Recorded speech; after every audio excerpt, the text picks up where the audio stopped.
What is the point of view of Buddhism concerning the soul? This soul is something in the Buddha's teachings. When we say soul, it means actually the word is anatta.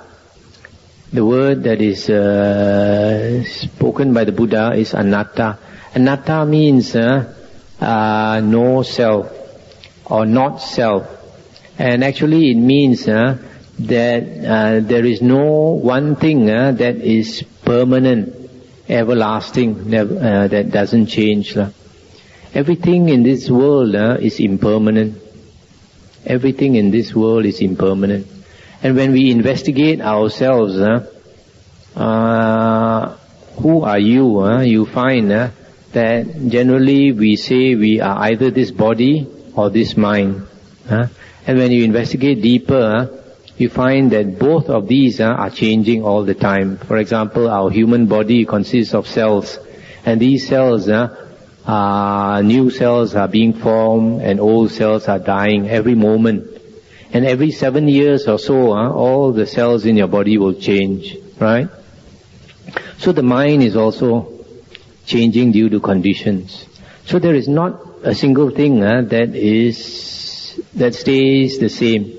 You know, even iron, which is so hard, if you make a iron bridge, after 100 years or so, the thing may collapse, right? Because you'll rust.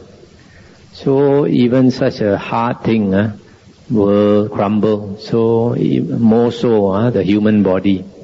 But there is some kind of energy inside us that sort of goes from one lifetime to another lifetime. In Chinese, sometimes they call it 灵魂, 灵魂, which is something some people interpret it as a soul. It's a kind of a bundle of energy of our habits and our memories that we carry from one lifetime to another. But what the Buddha is saying, that everything is changing. Even this bundle of energy is changing all the time. And it is, how do you say, a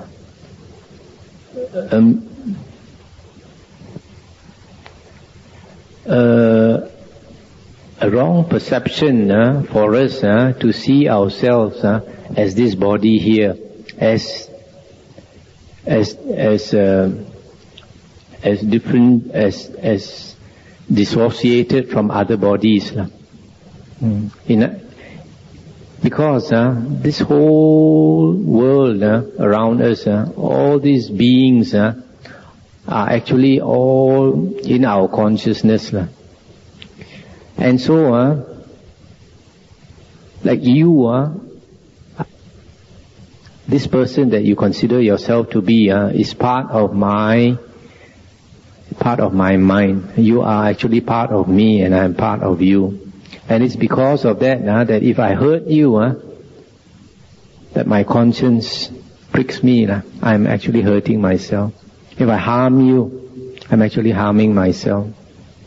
You are in my world, and I'm in your world, or in your mind. So either you can say there is no self, or all beings is part of yourself. But this kind of thing is very hard to speak in words. You have to meditate and slowly investigate the Buddha's words.